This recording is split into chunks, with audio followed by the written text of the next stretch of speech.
Hey everyone, welcome to call back coding. So आज की video होने वाली है बहुत ही इंटरेस्टिंग, क्योंकि आज की वीडियो में हम ये देखेंगे कि हम डॉम के मेथड्स को यूज़ करते हुए HTML के टैग्स को कैसे क्रिएट कर सकते हैं और उनके एट्रीब्यूट्स को कैसे सेट कर सकते हैं। तो चलिए शुरू करते हैं।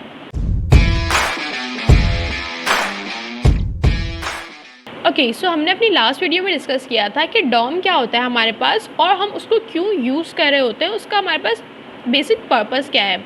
इसके अलावा हमने कुछ रिलेशनशिप्स को भी डिस्कस किया था। अब बारी है कि हम उन मेथड्स को यूज़ करें जो डॉम हमें प्रोवाइड करता है, और उन मेथड्स को यूज़ करते हुए आज हम दो काम करने वाले हैं। पहला काम हमारा ये होगा कि हम HTML के टैग्स को क्रिएट करेंगे, दूसरा हम उसके एट्रीब्यूट्स को सेट करेंगे।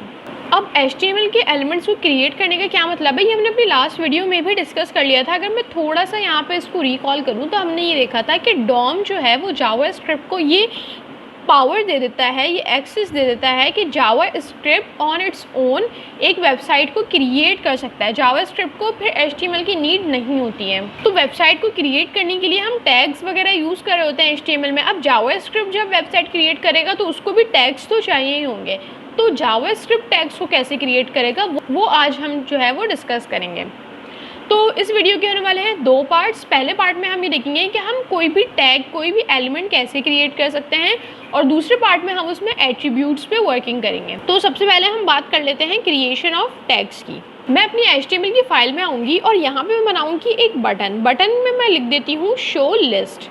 इसको अपने ब्राउज़र पर सबसे पहले जाके हम चेक करते हैं कि ये कैसे शो हो रहा है। मेरे पास ये बटन यहाँ पे शो हो गया, शो लिस्ट का। इस पर क्लिक करने पे अभी कुछ भी एक्शन परफॉर्म नहीं हो रहा। अपने कोड पे वापस आएंगे और अब मुझे क्या करना है, जब मैं इस शो लिस्ट पे क्लिक करूं तो एक फंक्शन कॉल हो। तो मैंने यहाँ पे इवेंट को यूज़ किया ऑन क्लिक, और मैंने यहाँ पे लिख दिया कि शो लिस्ट के नाम से एक फंक्शन होगा जो इस पर कॉल होने वाला है। इसके बाद अब मुझे ये फंक्शन बनाना पड़ेगा। अपनी जावास्क्रिप्ट की फाइल में वापस आई और मैंने यहाँ पे आके लिखा शो लिस्ट, और यहाँ पे मेरे पास जो है ये फंक्शन बन गया। राइट, अब मुझे क्या करना है, एक काम मैं ये करती हूँ कि मैं यहाँ पे कुछ कंसोल करके देख लेती हूँ ताकि मुझे ये पता चल जाए कि मेरे पास ये सही वर्क कर रहा है या नहीं। मैंने जैसे ही शो लिस्ट पे क्लिक किया, यू कैन सी कि मेरे पास यहाँ पे हेलो कंसोल हो गया। इसका मतलब कि इतना काम हमने सही कर लिया है। अब मुझे करना ये है कि जब मैं शो लिस्ट पे आके क्लिक करूँ तो मेरे पास यहाँ पे एक लिस्ट शो हो जाए।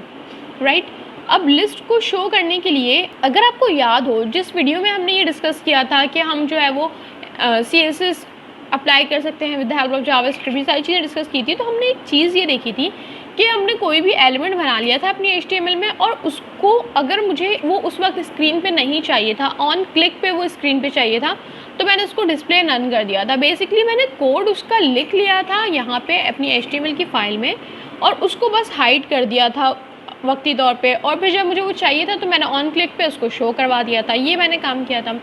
बट व्हाट इफ कि मुझे यहाँ पे कोड लिखना ही नहीं है, मेरा कोड ही तब जनरेट हो जब क्लिक हो। मैं चाहती हूँ कि मेरी लिस्ट यहाँ पे लिखी हुई ना हो पहले से, वो उसी रन टाइम पे ही क्रिएट हो। उसके लिए मैं क्या करूँगी, सबसे पहले तो मैं यहाँ पे एक UL बना रही हूँ। इस UL के अंदर अब मुझे LI चाहिए होंगे। LI मैं यहाँ पे नहीं लिखूँगी, वो मैं जावास्क्रिप्ट के थ्रू करूँगी।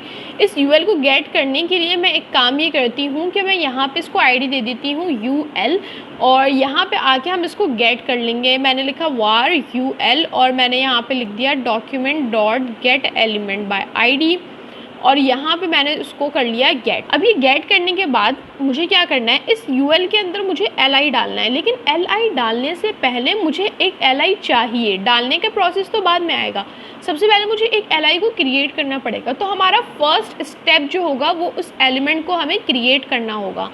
तो अब हम बात कर लेते हैं क्रिएशन की। तो मैं क्या करती हूँ, मैंने यहाँ लिखा var LI, कोई भी वेरिएबल ले सकते हैं, ज़रूरी नहीं कि आप LI लें।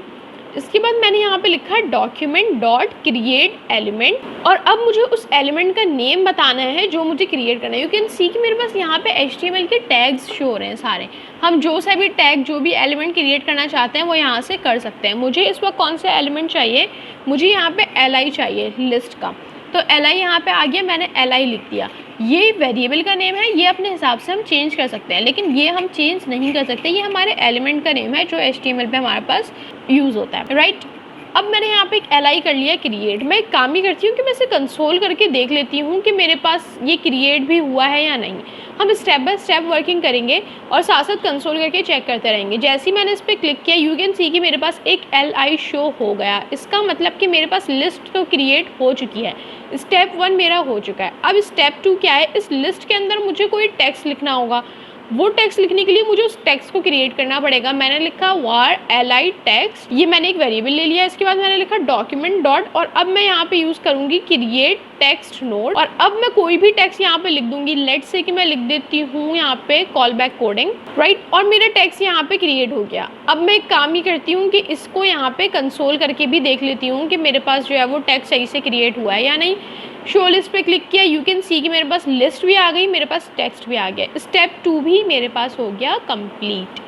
अब मेरे पास आता है स्टेप 3। स्टेप 3 में मुझे क्या करना है, ये दोनों चीज़ें अलग अलग हैं, मुझे ये अलग अलग नहीं चाहिए। मुझे कॉल बैक कोडिंग इस लिस्ट के अंदर ही चाहिए, राइट। अब इसको मुझे इस टेक्स्ट को अपनी लिस्ट में अपने एलिमेंट में अपेंड करना पड़ेगा। अपेंड करने के लिए मैं क्या करूँगी, यहाँ पे आके मैंने कहा जो li है मेरा, उसमें अपेंड कर दो एक चाइल्ड, और वो चाइल्ड मेरा होगा टेक्स्ट। अब मैं इसको कर रही हूँ कमेंट, और ये लिस्ट जो है वो मैं यहाँ पे आके करूँगी कंसोल। सबसे पहले लिस्ट बनेगी और फिर उसका टेक्स्ट बनेगा। जब दोनों बन जाएंगे तो लिस्ट के अंदर अपेंड कर देंगे हम क्या, टेक्स्ट को। ब्राउज़र पे आएंगे, जैसे ही यहाँ पे क्लिक करेंगे यू कैन सी कि अब मेरे पास जो है वो कॉल बैक कोडिंग लिस्ट के अंदर लिखा हुआ आ रहा है। तो हमारे पास जो है वो एक पूरा का पूरा टैग प्रॉपर बन चुका है, जैसे हम HTML पे बना रहे होते थे। इसको मैं यहाँ पे आके कर दूंगी कमेंट, क्योंकि अभी हमें इसकी नीड नहीं है। अब मुझे क्या करना है, मैंने ये 3 चीज़ों को यूज़ किया है। अपना एलिमेंट बनाया पहले, उसका टेक्स्ट बनाया, फिर उन दोनों को आपस में मैंने जो है वो अपेंड कर दिया। अब मेरा नेक्स्ट टास्क क्या था कि मुझे ये अपने ब्राउज़र पे शो करवाना था। मैं जैसे ही शो लिस्ट पे क्लिक करूँ, यहाँ पे मेरे पास लिस्ट आ जाए। मुझे यहाँ थोड़ी चाहिए, टैग तो मुझे यहाँ चाहिए।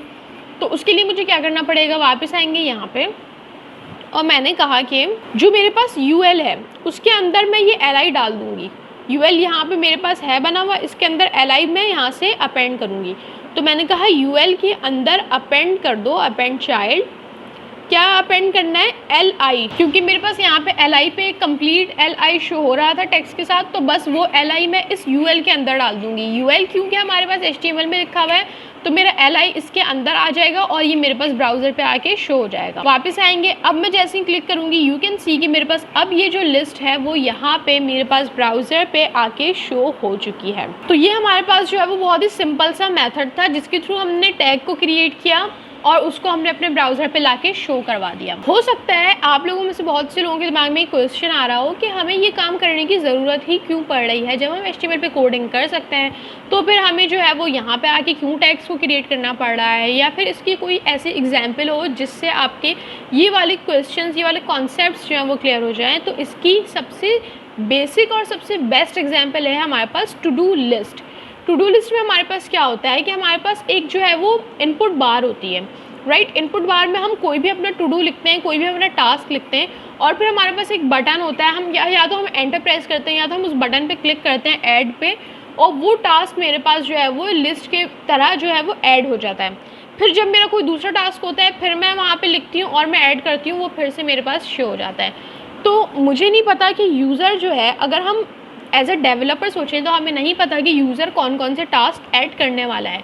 इसीलिए मैं उन चीज़ों को डायरेक्ट HTML पे जाके कोड नहीं कर सकती। मुझे नहीं पता कि लिस्ट में क्या वैल्यूज़ आने वाली हैं, यूज़र क्या टू डूज़ डालेगा, मुझे इसका कोई आइडिया नहीं है, तो मैं यहाँ पे तो कोड लिख ही नहीं सकती। तो ऐसी सिचुएशन में जो है हम ऐसे फंक्शंस को यूज़ करते हैं कि यूज़र कोई भी डेटा, कोई भी वैल्यू इनपुट करे, उसका एक टैग बनाओ और लाके शो करा दो। इस टू डू लिस्ट को भी हम नेक्स्ट वीडियो में डिटेल में डिस्कस करेंगे, टू डू लिस्ट बनाएंगे और स्टेप बाय स्टेप उसको समझेंगे। तो फिर आपके ये वाले कॉन्सेप्ट्स जो हैं वो प्रोजेक्ट पे इम्प्लीमेंट करने के बाद और अच्छे से क्लियर हो जाएंगे।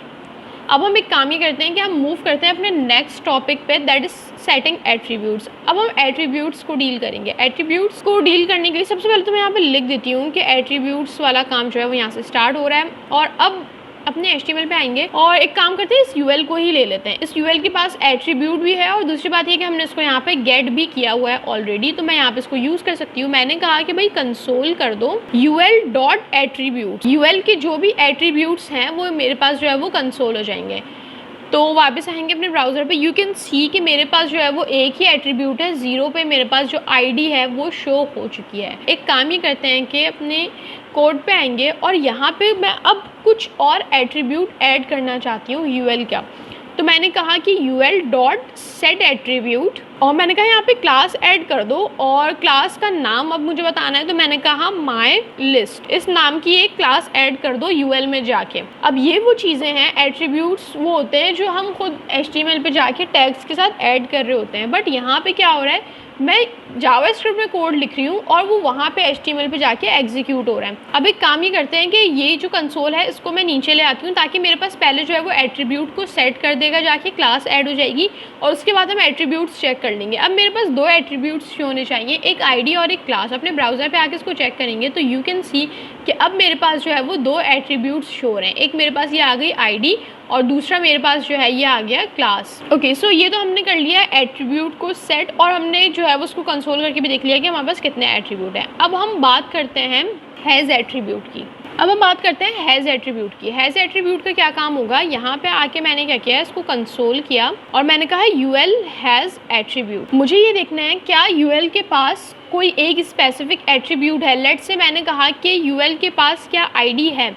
अब ये मुझे सिर्फ ये बताएगा कि ID है या नहीं है, ट्रू या फिर फॉल्स। उसको अपने ब्राउज़र पे आके चेक करेंगे तो यू कैन सी कि मेरे पास यहाँ पे ट्रू लिखा हुआ आ रहा है क्योंकि UL के पास ID का एट्रीब्यूट मौजूद है। लेट्स से कि मैं यहाँ पे कुछ और लिख देती हूँ, इस नाम का कोई एट्रीब्यूट इसके पास मौजूद नहीं है, तो अब ये जो है मुझे फॉल्स रिटर्न करेगा। सो यू कैन सी कि मेरे पास यहाँ पे जो है वो फॉल्स कंसोल हो गया। तो हैज़ एट्रीब्यूट का बस ये काम होता है कि वो ये चेक करके बताता है कि हमारे जो टैग है, जो एलिमेंट है, उसके पास जो है वो ये एट्रीब्यूट है या नहीं है। तो 2 चीज़ें हमने डिस्कस कर ली, सेट एट्रीब्यूट, हैज़ एट्रीब्यूट। अब हम लास्ट देख लेते हैं गेट एट्रीब्यूट। इसको मैं यहाँ पे कॉपी पेस्ट करती हूँ और अब मैं यहाँ पे लिख दूँगी गेट एट्रीब्यूट। अब मुझे क्या करना है, अब मुझे उस एट्रीब्यूट की वैल्यू चाहिए। मुझे ये तो पता चल गया कि ID है, लेकिन ID हमने दी हुई क्या है, उसकी वैल्यू क्या है। अगर हम अपने HTML में वापस आएँ तो यू कैन सी कि हमने यहाँ पे ID दी थी UL। इसका मतलब है कि यहाँ पे जो है वो UL कंसोल होना चाहिए। अपने ब्राउज़र पे आएंगे और यू कैन सी कि मेरे पास यहाँ पे UL कंसोल हो गया।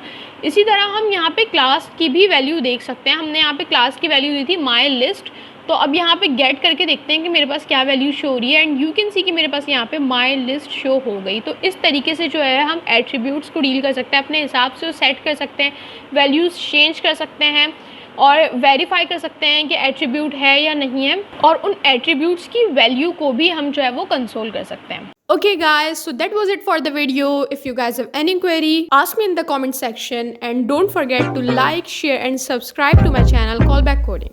So see you in the next video. Thank you.